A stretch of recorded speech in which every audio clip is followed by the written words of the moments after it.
I'll show you my vault. And if your bank... For half a century, a door sealed shut kept one of Hollywood's deepest secrets buried beneath dust, rust, and silence.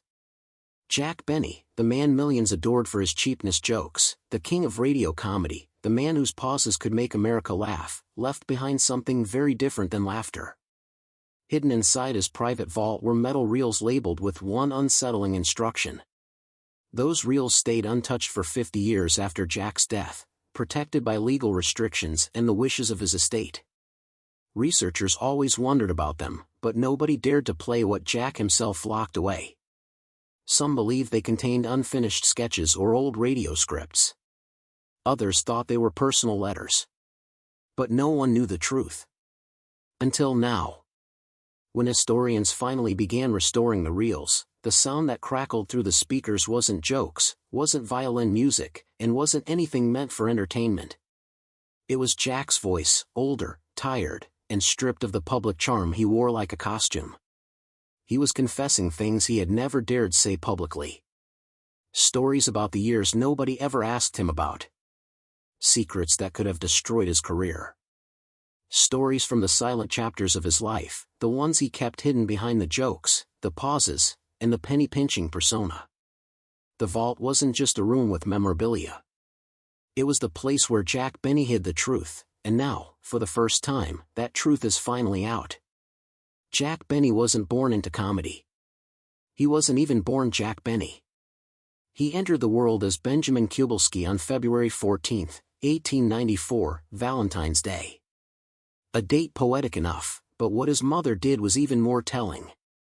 Emma Sachs, heavily pregnant, refused to give birth in Waukegan, the quiet Illinois town where the family lived.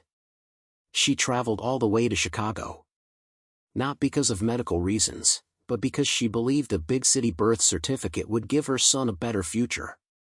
Emma was frail in appearance but powerful in will. She had already written the script of her son's life before he could even lift his head.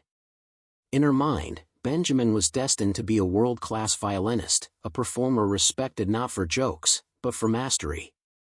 His father, Meyer, had different ideas. A Polish immigrant who rose from peddling goods on Chicago streets to running his own saloon, Meyer believed in practicality. He didn't trust show business. He didn't see stability in it. And he certainly didn't want his son chasing applause instead of earning a living. But Emma's voice was louder. By age 3, Benjamin was holding a violin. By 6, he had a half-size instrument and a strict teacher. Emma sat at the piano, repeating the same line. "You can do better." Their small home had modest means but big expectations. Every window framed Lake Michigan, a tempting distraction for a boy who wanted to explore more than he wanted to rehearse scales. While other kids played, Benjamin practiced. At least, he was supposed to. No one knew then that Emma's dream and Benjamin's rebellion would eventually collide and shape one of America's most iconic entertainers. Emma's determination carved Benjamin's childhood into a strict routine. 2 hours of violin daily. Week after week. Year after year. At first, he seemed to shine. His teachers called him a prodigy. Locals were so convinced of his future greatness that they raised money to send him to Europe for formal training.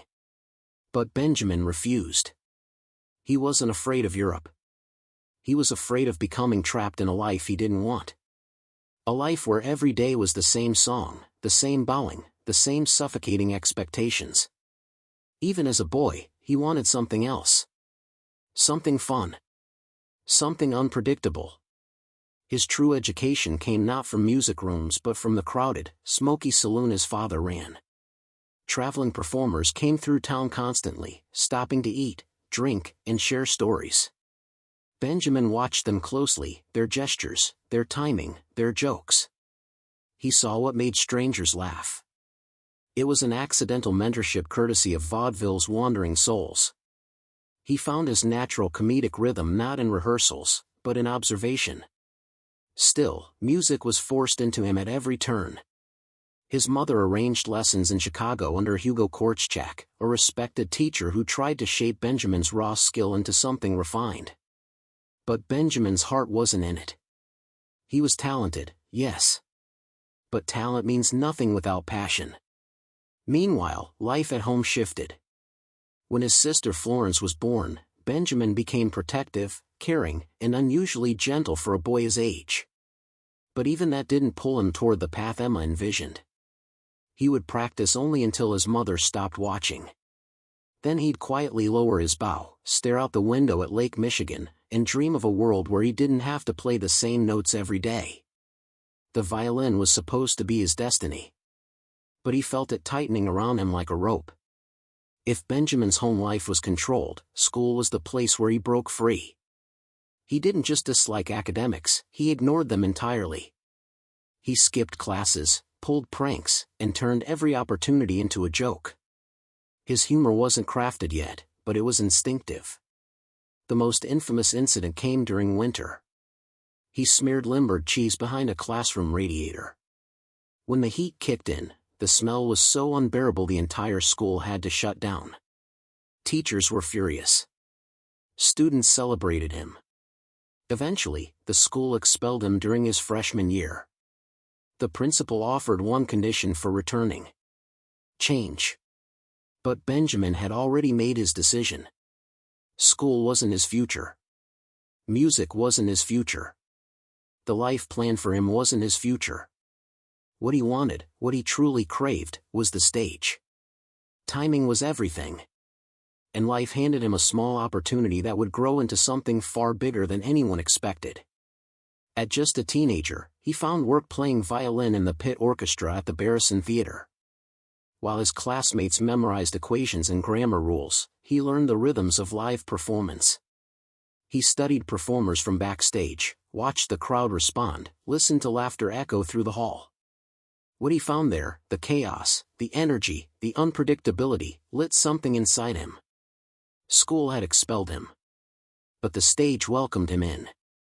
His real break came not from talent scouts, but from a 43-year-old widow named Cora Salisbury, who needed a young musician to accompany her on a vaudeville tour. His parents reluctantly agreed, only after Cora promised to keep him away from corrupt influences. At 17, Benjamin left home with Cora for dusty theaters across the Midwest. 4 shows a day. Long train rides. Cheap boarding houses. Small crowds. It was grueling work, but it taught him the rhythm of stage life. Their act, from grand opera to ragtime, blended seriousness with humor. Benjamin played earnestly, Cora danced elegantly, but the audience liked it best when the music accidentally turned silly or Benjamin made a facial expression that broke the seriousness.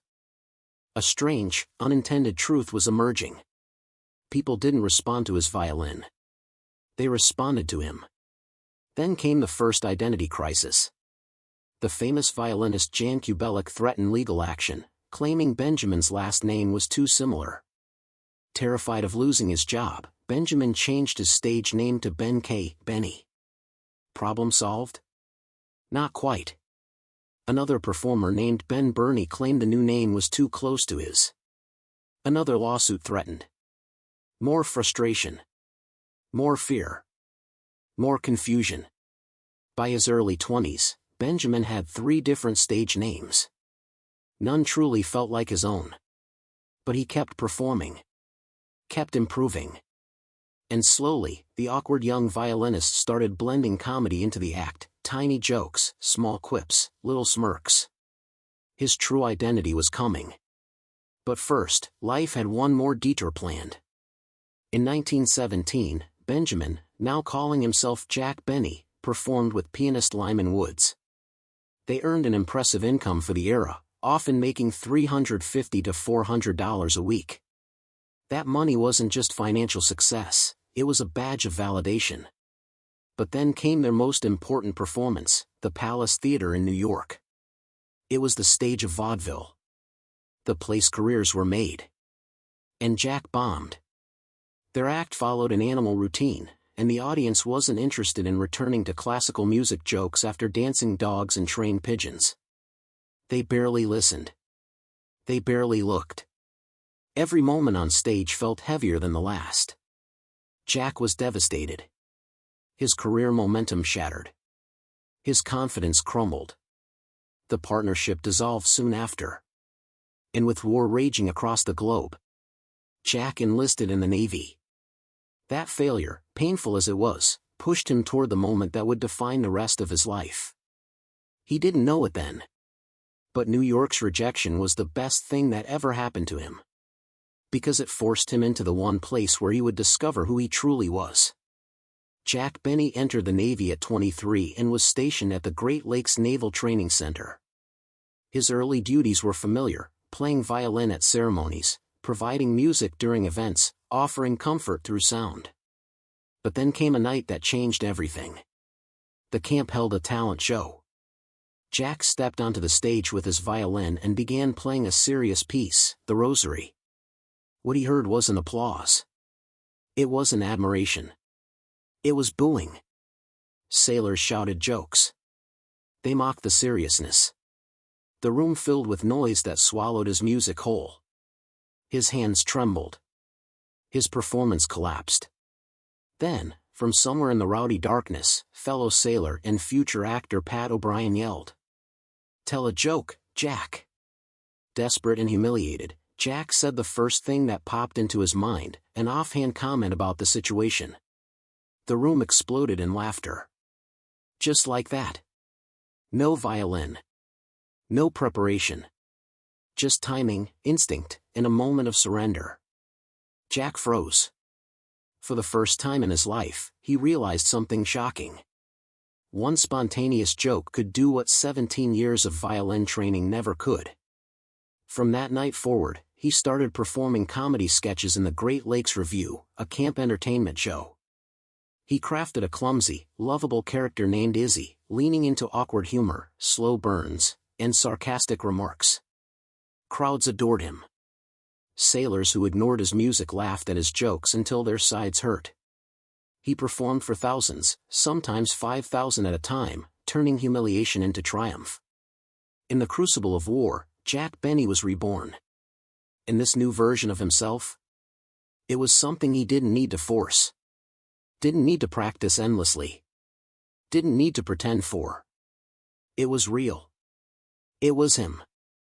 When the war ended in 1918, Jack walked away not just with service experience, but with his true purpose. Returning from the Navy, Jack Benny stepped back into vaudeville, but not as the same person. He used the stingy, penny-pinching persona he'd stumbled into during the war and turned it into an advantage. America was recovering from rationing and economic struggle. Audiences loved humor that mirrored their own experiences. Jack created a solo act called Filfunology, blending music with jokes about being cheap. He'd pull fake money from his pockets, complain about prices, and play intentionally awful violin notes, just enough to make people laugh, not enough to injure the melody. He reunited with Lyman Woods and began touring again. This time, instead of trying to impress with music, Jack leaned fully into comedy. And crowds responded. He sharpened his timing. Polished his delivery. Perfected his pauses, those long, famous silences that would later make him a legend. Though he still played the violin, it was now a prop, not a purpose. But the memory of the Palace Theater still haunted him. Every time he stepped on stage, he feared failing the way he had in New York. That fear pushed him harder. Shaped him. Sharpened him into a performer who could command attention with just a raised eyebrow. He wasn't a musician anymore. He wasn't half a comedian. He was finally becoming what he was meant to be. Jack's love story wasn't smooth, cinematic romance. It was awkward, slow, and filled with comedic timing, almost like one of his own sketches. He actually met Sadie Marks years before he realized she would be the love of his life. When Jack performed in Vancouver sometime around 1919, he attended a family Passover dinner hosted by Zeppo Marks. A young Sadie, just 14, played violin for him, hoping to impress him. Jack didn't stay to listen. He slipped out quietly. Humiliated, Sadie silently vowed she'd never laugh at his jokes again. Years passed. In the mid-1920s, they met again, this time in Los Angeles. Sadie was now 20, working at the May Company, selling women's hosiery. Jack walked in, bought a ridiculous amount of stockings just to talk to her, and accidentally set a sales record. He kept returning. Day after day. Calling her when he traveled. Awkward. Persistent. Endearing. Eventually, she let her guard down. They married in 1927 in Waukegan. But the moment that became legendary came during the ceremony. When Jack bent to stomp the ceremonial glass, Mary fainted. Right there in front of everyone. Jack didn't panic. He simply waited at her bedside until she woke. Then came the gesture that became part of Hollywood history. Jack sent Mary one red rose every single day for the rest of his life. Even after his death, the florist continued sending them, fulfilling a standing order Jack had left behind. Their marriage wasn't perfect, but it was real, woven with humor, patience, and quiet devotion. By the mid-1920s, Jack Benny stood on the biggest stages of his career. His appearance in Benny's Follies on Broadway introduced a new kind of comedy, one built on subtle expressions, dry sarcasm, and deliberate, playful incompetence. He would raise his violin, begin a classical piece, then intentionally ruin it with a scratchy note or a dramatic pause. The audience roared. His confidence soared. Critics called his style fresh. Producers called him difficult, but they couldn't deny his talent. In 1927, Jack hit the pinnacle of his Broadway career in Artists and Models. He earned $1,500 a week, equivalent to over $25,000 today. Money wasn't the best part. The best part was that Jack finally felt in control of his art. But success brought problems.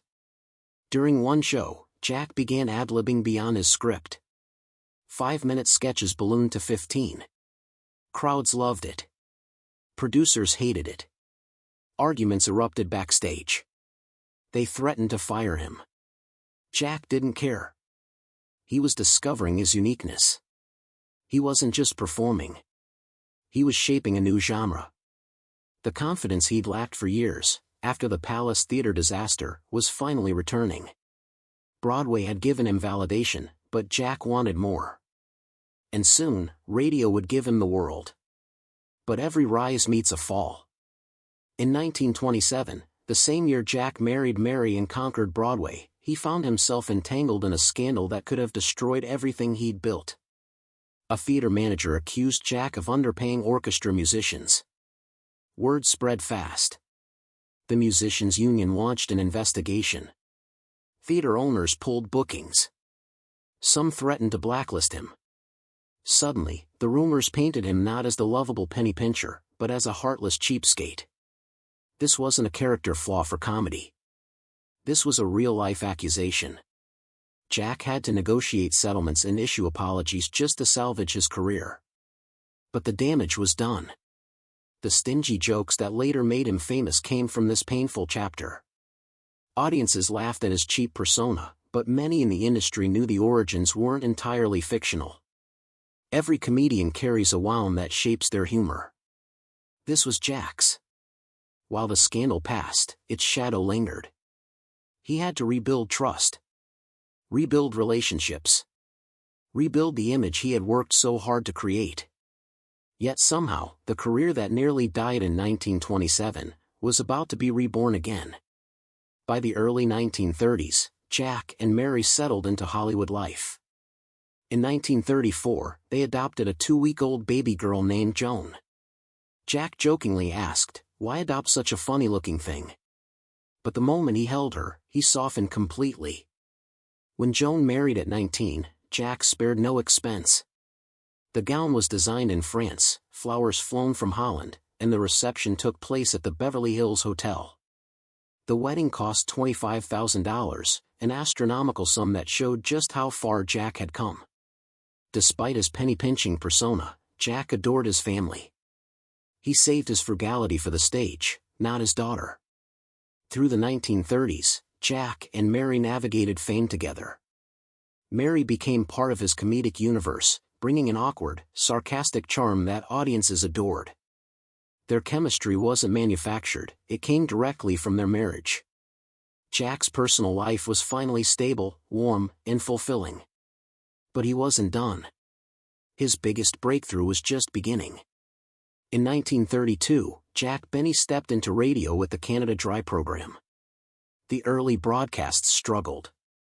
Jack tried to blend serious violin playing with comedy, thinking people would appreciate his musical skill. They didn't. Listeners found it boring. But then Jack stopped trying to impress, and started being himself. The transformation was instant. He leaned fully into his stingy persona, poked fun at himself, let the pauses do the heavy lifting, and spoke to the audience like they were old friends. Mary joined the show and added the perfect counterbalance. By the end of the first week, 40 million people were listening. Radio wasn't just a career move, it was Jack's destiny. The timing, the pauses, the dry remarks, it all worked perfectly in the audio medium. He became one of the most influential comedic voices in American history. And now, with the discovery of the vault tapes, researchers finally understand. Jack Benny wasn't just a comedian.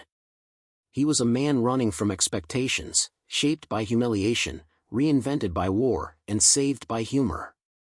The vault didn't reveal darkness. It revealed truth.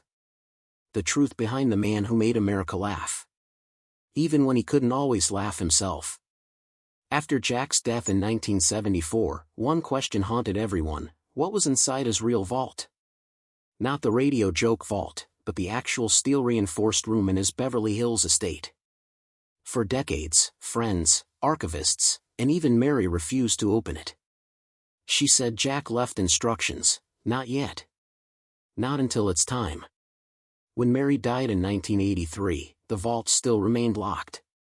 Even Joan, their daughter, never entered it.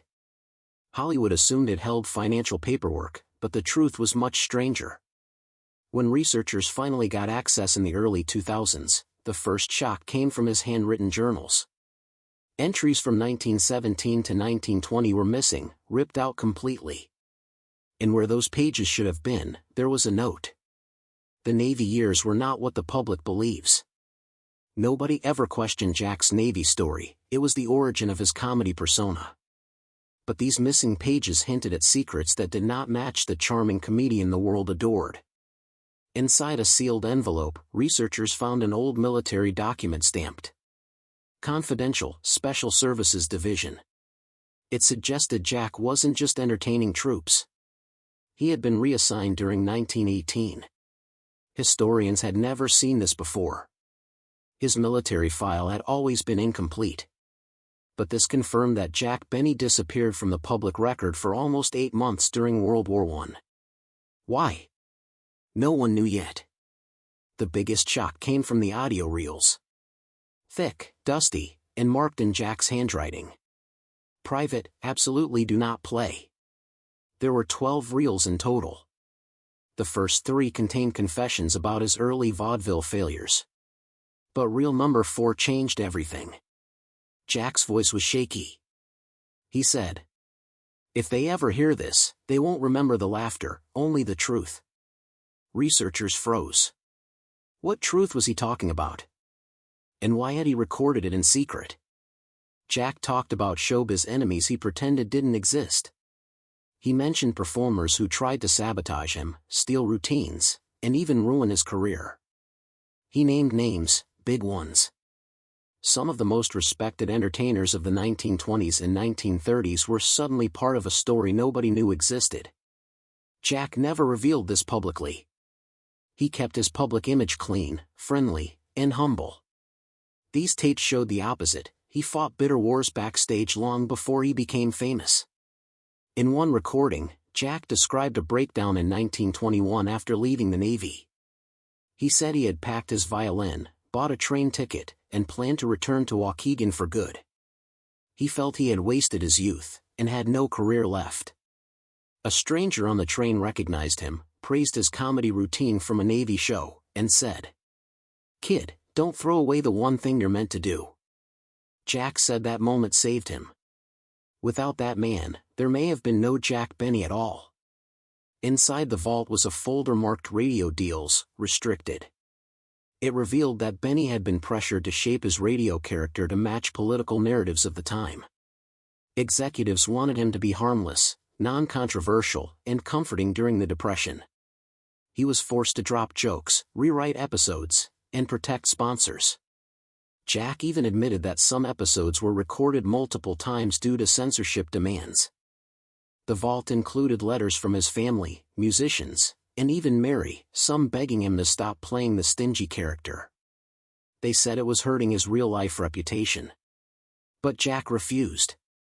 A private letter inside the vault finally explained why. "The character is my shield. If they laugh at my flaws, they can't use them against me." The cheap persona wasn't just comedy. It was self-protection.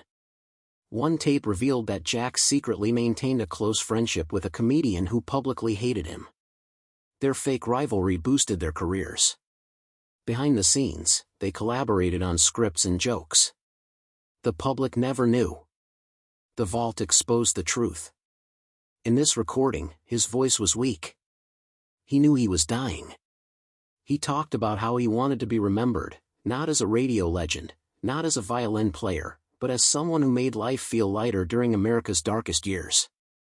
His last words recorded on tape were, "If laughter survives, then so do we." The vault didn't just hold secrets.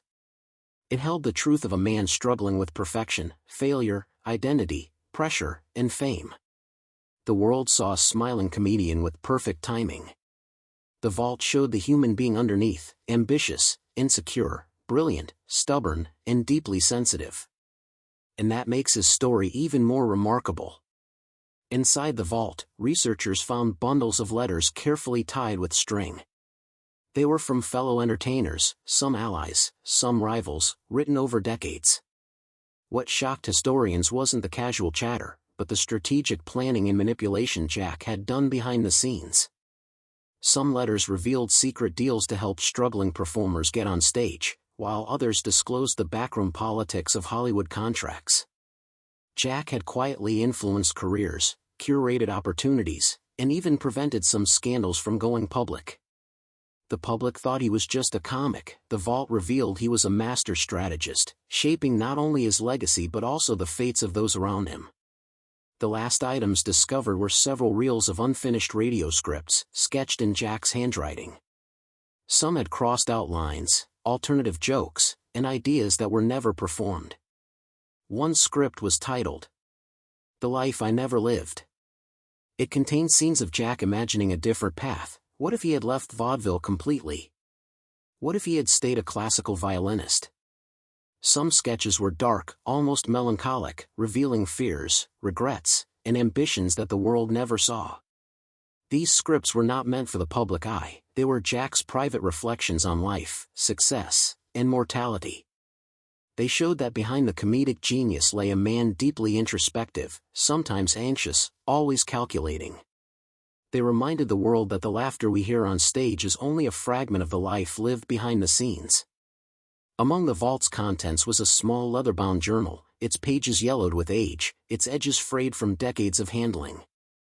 Unlike the audio reels or letters, this journal contained Jack Benny's unfiltered thoughts, raw, personal, and deeply human. Here, Jack wrote about his fears, insecurities, and the relentless pressure to succeed. He reflected on the early years of vaudeville, the moments he nearly quit, and the constant worry that audiences wouldn't laugh at his jokes. Some entries revealed private doubts about his marriage and his career choices, moments he never spoke of even with Mary or close friends. One striking passage read, "Every laugh I earn feels borrowed, like I'm hiding behind something that isn't truly me. But without it, the world would see the man I'm afraid to be." This journal was more